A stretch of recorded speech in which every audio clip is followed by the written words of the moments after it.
এই মারণ বানটা কি করে বুঝবো যে আমার উপর ক্রিয়া করা হয়েছে, আর এটা কি করে ক্রিয়া করে অ্যাকচুয়ালি? মারণ বানে ক্রিয়াটা খুব আমাদের বাজে বলি, এখন খুব চলছে। তো কাকে আমার সহ্য হচ্ছে না, কার খুব ভালো ব্যবসা চলছে, তাকে আমাকে ডাউন করাতে হবে।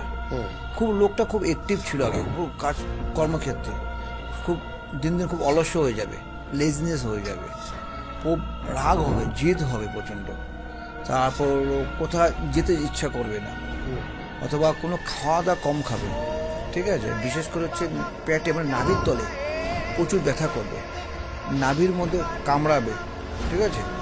তারপর হলো পিন যে বলছি না, বা পিন যে গেঁথে দেয়, এগুলো সব মারণ বানের ক্রিয়া। সে পদ্ধতি আলাদা আলাদা হয়ে থাকে। এই মারণ বান যদি কাউকে মারা হয়, বাঁচা মাস মিনিমাম 3 মাস সে লোক মৃত্যু হতেই হবে। তো আমার একটা ক্লায়েন্ট এসেছিল, ওনারও একই অবস্থা, 6 মাস ধরে একবার কোনো খেতে পারছে না, যা খাবে তার বমি বেড়ে যায়, ওনাকে মারণ বান বেড়েছে।